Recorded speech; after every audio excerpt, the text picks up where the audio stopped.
Hello, my name is Lawrence. Welcome to Unique Public Speaking. Today, we are going to talk about BETHUB, which is the art of starting strong in public speaking. The art of starting strong in public speaking. Now, in fishing, you don't just go to the river and throw in the hook and expect that you're going to have a catch. That is not how it works. In fishing, it is the bait that attracts the catch. And so, similarly, in public speaking, that is how it works. Jesus gave the same analogy and he spoke to the fishermen, "Follow me, I will make you fishers of men." And we know that these fishers of men ultimately became preachers. That is public speaking. Now, your audience, this is how you must think about public speaking. Your audience is your ocean. And so your audience is full of fish. Now, your job is to catch those fish, get them out of the ocean. Just because you are by the river or by the ocean with a hook, it doesn't mean that the fish belongs to you. The fish still belongs to the ocean. You've got to get them out there if you want to catch them. And so think about your audience as an ocean. Now, their attention, your audience's attention is actually your fish. So in public speaking, you are fishing for attention. I don't know how that sounds, but that is what it is. In public speaking, you are basically fishing for attention. That is what you are going for. Attention is the fish that you want to catch in this vast ocean of your town hall or whatever audience that you are speaking in. Now, your opening line is what we call a bet, your opening statement. You might see them, the people sitting on their chairs, they are present physically. And you may be excited because a lot of people have come. They are there, they are physically present. But that does not mean that they are mentally present. People can come to a church, they can come to a speaking, whatever, and then when they are there, physically, mentally, they are absent. So, do not assume that you got them because they came. You've got to capture their minds so that they can listen to your talk. Now, when people come to listen to you, as they are seated there, their minds are swimming. Their minds are racing. They are wondering. A lot of things happen. And those of you that go to church on Sundays, a lot of things happen. You know, there are people seated in the audience, and then a thought comes. Whoa, I was ironing this morning. Did I turn off the iron? Did I unplug the iron? Someone is saying, well, I left food in the oven. Did I put in a timer? You know, and people are thinking, whoa, my kids are at waterfront right now. Are they okay? Should I check them before this speaker begins to speak? So on and so forth. So people can be present, but mentally they are swimming like fish. Their minds are all over. So, yes, they may have turned up, but they haven't tuned in. I'll repeat that. They may have turned up, but they may not have tuned in until you say something that is funny, something that is profound, something that is provocative or controversial, or something that is powerful enough to hook them. That is your bet. Now, why the bet matters in public speaking. Starting and ending a talk are the two hardest skills in public speaking. Starting and ending the talk are the two hardest skills in public speaking. You may have attended a meeting where the speaker fails to land. You know, he speaks for 40 minutes and then he says, finally, then he speaks for 10 minutes and then he says, in conclusion, then he speaks for another 5 minutes. I'm about to end, and so on and so forth. And you can see that this is like a pilot that is failing to land the plane. And the same with public speaking. It's easy to speak, but starting and ending the talks are the most crucial and the most hardest part of public speaking. And that's why you need to pay attention to, to the opening statement. Now,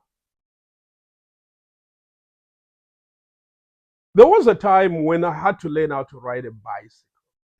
And just like in public speaking, a friend of mine, Boyd Mwanakatwe, would come pick me up 5 a.m. Why? Because I was ashamed. I didn't want people to know that I didn't know how to ride a bicycle. So we did it in the dark anyway. And what we did with Boyd is that his training focused on getting me on the bicycle. And it was the hardest. And each time he helped me on the bicycle and he sort of pushed me a little bit, I'll stagger a little bit, but when the bicycle begins, the wheels begin to move, I balance. And I can go far, even 100 meters and turn around. The problem will be to stop that bicycle and to get out of there without falling. And so these are two crucial skills that you need to know in public speaking, like in riding a bicycle. How to get started and how to end. Very, very important. Now, why is starting right important? Starting right is important because it would determine whether your message is going to land or it is going to miss altogether. A poor start is like throwing a bare hook into the ocean and expect that somehow a miracle is going to happen and you're going to catch fish. You're not going to, well, once in a while, when you throw in that hook, there is always some foolish fish that will want to be curious. But fish are attracted by the bait, not by the hook.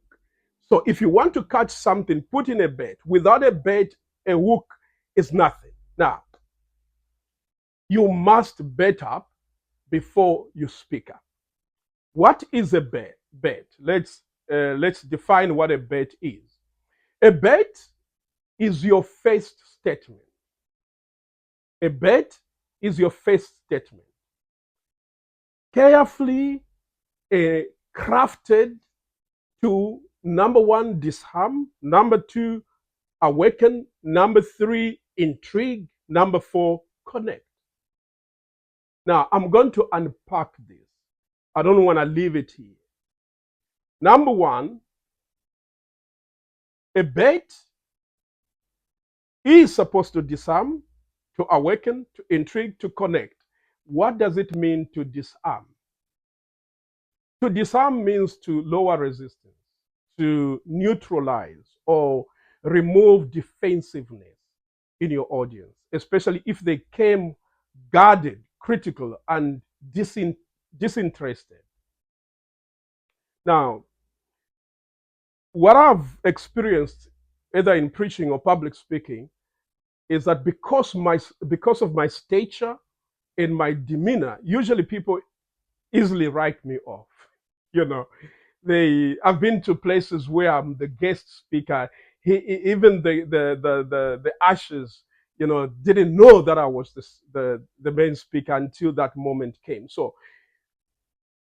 my stature and my demeanor sometimes makes people to write me off. But this is what happens. After you have given your talk, you've preached or given your talk, you see a person walk up to you and say something like, wow, short and powerful, short but powerful. Oh, indeed, dynamites come in smaller packaging. I don't take that as a compliment because I can read through that. And often I wonder quietly, you know, how does being short in stature have anything to do with public speaking? Is being short a disability on your tongue? That is what I just wonder quietly when I hear things like that. Now, to neutralize their defenses, you need to say something like, I'm not here to preach at you. I'm here because I have made more mistakes than I'm proud of, and I'm still learning too. So, what you have done is that you have shown humility and you have shown vulnerability. So, humility and vulnerability attracts people because people can relate. In public speaking, when people relate with you, your job becomes much easier. Now, it simply tells your audience, you are safe here. I'm not better than you. Let's just work out this thing together. And that is what it means to neutralize. Now, what does it mean to awaken? It's to awaken is like splashing cold water on the brain. I just want you to think about it. You know, maybe someone has splashed cold water on your head, but on your brain, definitely you're going to awake. You know, you're going to awake. So you may say something like this is an example again. You may say something like, every minute that you spend complaining is a minute that you could have spent on creating. Now, when you make that statement, it is like you've poured water on someone's brain and they will awake. What? I do really complain a lot. But if I could turn those minutes of complaints into creating something, I could be somewhere. That is very, very important. It forces the listener to sort of to comfort, to confront, their habits and to reevaluate their thinking. That is what it does. The third thing we need to look unpack is intrigue. What does it mean to intrigue in your bed? To intrigue is to stir up curiosity. And there are people that have by nature, in fact, not some people, but that is how we humans look at a child. Children are curious. They can touch anything. You keep running after them. Stop that. Don't touch. You bend, and so on. They are curious in their formative years. And so are human beings in nature. We are curious creatures. And so it makes people lean in and mentally ask, wait, where is this going? You know, they are curious. Where is this going? Let me give you an example of a sentence, a statement. Like, ladies and gentlemen, there is no verse in the Bible where Christians are instructed to get married by a priest or a pastor in a temple, in a synagogue, in a church, or in a courthouse. In this talk, I will show you that marriage is exclusively family matter. Now, what you have done is that you have crushed the tradition of marrying on the altar, the priest must be there, and so on and so forth, or going to the courthouse, and there is an officiating officer. What you have done is you have crushed that thinking altogether. And so you have made people to be curious. They want to know what is it that they may not even agree with you on that first statement, but they want to know where you are going. And that makes the audience want to stay just to find out how marriage can happen without a priest or a pastor to officiate it. Then, number 4, to connect. What does it mean to connect? To connect is to establish a common ground. That is what it means. It makes the audience feel seen, to the audience feel like you see them, you feel them, you hear them, and they feel emotionally understood. That is what you want to do in that first statement, which is your bait in public speaking. That's connection. Now, there is a Russian proverb that I love. It says, "It is the same with men as with donkeys. Whoever holds them fast must first get a good grip on their ears." Your bait is that grip on the ears. Let's move on. Now, what are then the signs your bait has worked? You have successfully captured attention when people lean in, when they stop playing with their phones and they pay attention, when faces in the room begin to light up like you flicked a switch, something like that. You know, when people begin to pull out their notebooks and pens and ready to take notes, eyebrows raised, you know that you've got them. The room, you need to observe, the room shifts from present to plugged in. That is very important in public speaking. Just because they are present, it doesn't mean they are plugged into the talk. Your job, your first punch as a public speaker is to make sure that the people who are present listening to you right now are plugged into the talk so that you can flow together. Very important. Now, you may say to me, "Lawrence, there are different types of public speaking." Yes, there are different types of public speaking. And I want to look at different public speaking and then give you an example on how a bait will look like. For example, let's look at a prosperity preacher, the bait of a prosperity preacher. Kindly notice that I'm not in any way affirming, agreeing, or disagreeing with the statement that I'm about to make. These are merely examples in public speaking. They have nothing to do with my theological conviction. Now, you'll hear a statement like this: "Do you know the difference between a rich Christian and a poor Christian? Today, I will share with you principles that will accelerate and catapult you into the realms of abundance. Before the end of this year, you will be blessed beyond a case, and you will never be poor one day in your life." So that's end of quote. That is how a bait will sound like when you are listening to a prosperity preacher. And if you listen to preachers like that, you know what I'm talking about. And if your desire in life is to have material things, money, houses, cars, and all the beautiful material things of this world, then you are going to be plugged in instantly. Yes, I want to be catapulted.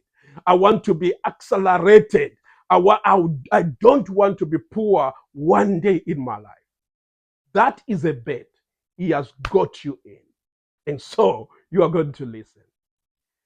What about if you're dealing with a healing preacher, a preacher who is specialized in healing? Now, this is what a preacher says. Some of you are praying for divine healing, but God is waiting for you to break generational cases that you didn't even know you inherited. Now, what does this statement do to you? It creates suspense. Oh, is that the reason why I'm not getting healed? So there could be generational cases that I've inherited from my father, from my grandfather, from my forefathers that I don't even know about. We have heard statements like, hey, lady, I can see that the reason why you are having miscarriages and struggling and so on and so forth in your marriage, it is because of a spiritual husband. You have a spiritual husband who is jealous of your husband. And so every time you get pregnant, your spiritual husband takes that pregnancy away. Now, I don't subscribe to that, but what does that do to a person? It creates suspense. And in public speaking, that is what you want. You want to create that suspense. What about a motivational speaker? Let's talk, because in the motivational speaking world, they're just vast of them. So let's be specific in entrepreneurship. What will be the bait that he will use? So you'll hear someone say something like, I started my business in a tiny garage 7 years ago. Today, my business is in 13 cities across this country and creating about 1,200 jobs. That is why I believe if I could make it from a tiny garage, I believe that you too can make it. And when they make that statement, and you say, wow, he's got 13 businesses in 13 cities, he's rich. And surely my garage is even bigger than his garage. Probably I can do even much better.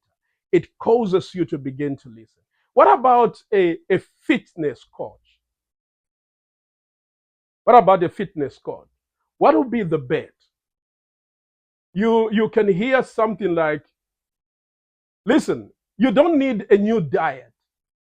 You need a new mindset. A six-pack doesn't start in the gym. It starts in your brain. It flips expectations, makes fitness now personal and mental. And you want to listen to this person because you have been going to the gym, you've been lifting all these things, you've been doing all these things, and someone comes to you and says, look, it is about here, it's in the mind. And you want to listen. It encourages a lifestyle transformation, not just a routine of lifting weights. Now, closing with a bang. Your message is the hook, but your opening is the bait. You can't catch hearts without it. So, bet up, speak up, and shake the room. Now, what do you do? The first thing you do is to craft your first sentence with intention to catch attention. Let me repeat that. The first thing you do in public speaking is to craft or create your first sentence with intention.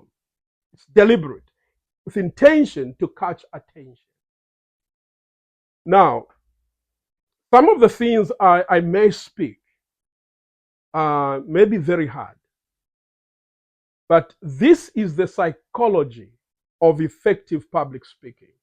Like in any other field, people are hungry, people are aggressive. There are people that want to make it big in public speaking. There are people that want to make it big in preaching. They want to be a name brand. They want to be known. And so I want to share with you the psychology of effective public speaking. Well, some of these things will help you in doing the right thing, but there will be extreme cases where people push boundaries. Now, what is this psychology? The psychology is simple. Number one, speak to their pain. Number two, speak to their dreams. Number three, speak to their fears. You've got them. You've captured them. They are in your hands. This is the psychology of effective public speaking. Bishop T.D. Jakes knows how to appeal, especially to the women. He knows how to craft his message, to penetrate women in such a way that the women say, yes, I have been through this. Yes, woman must be loosed, whatever that means. He has mastered that. And many people listen to T.D. Jakes because they feel like, women feel like this dude understands us. Tyler Perry is another character, especially with the new offering, Straw. Tyler is big at emotional manipulation. He knows how to use pain very well. And it is giving him a lot of money. And in Straw, he did it. Showed how a single mother, the pain and the difficulties that a single mother had to go through to look after a child. Now, one of the strongest emotional gears in public speaking is actually fear. Now, especially the fear of the other. And this is the extreme part I was talking about.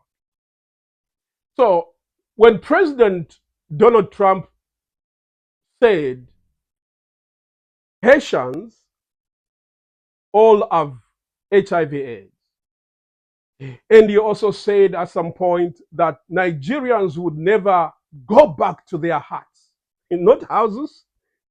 In his mind, Nigeria is just a big village with huts. There are no mansions. So they'll never go back to their huts after coming to US. Or when it says Asians are eating cats and dogs, the strategy was the same. Demonize the other. That is how you capture attention. Demonize the other. Demonize the foreigners. The strategy is to make sure the other looks extremely bad. You may have lived side by side with foreigners. You invite them to your house. You go to church together. You pray together with them. You share things together. And you have no problem. Many people think that what happened in Rwanda cannot happen anywhere else. It can. All you need is someone that is hungry enough to push a message that thrives on fear. And so, by painting immigrants as diseased people, as uncivilized, and as barbaric, this is Trump. But wait a minute. This is what the colonizers said about us. We are diseased people, uncivilized, and we are barbaric. So what you want to do is to paint the other terribly. So he wasn't just making offensive comments. No, he was activating deep-seated fear in that audience, right? So that is what you do. Fear of contamination. If our daughters marry foreigners, they are going to have HIV. Their blood is no longer going to be pure because these foreigners are diseased. They have got sicknesses. Fear of crime. If I tell you as a point, anyone, any movement that arises in any country that says, let's beat foreigners, let's hate foreigners, let's kill foreigners, it won't work. People will like, no, I'm a Christian, I can't attack foreigners. So how do you get your people to attack foreigners? It is to demonize the foreigner. So you don't now look at a foreigner as an immigration issue. You talk about them in terms of the economy. They are taking our jobs and they are dismantling our culture. Now, this tactic creates a villain in the minds of listeners, right? It's no longer just about immigration. It becomes about protecting my family, protecting my cats and my dogs because I hear these foreigners eat these things. I'm protecting my daughters because I hear these foreigners are raping. I hear these foreigners are criminals. So that is how people use public speaking to dive into the people's fear, and then they get it. Right. So this is how fear is weaponized in public speaking. And I do not encourage it.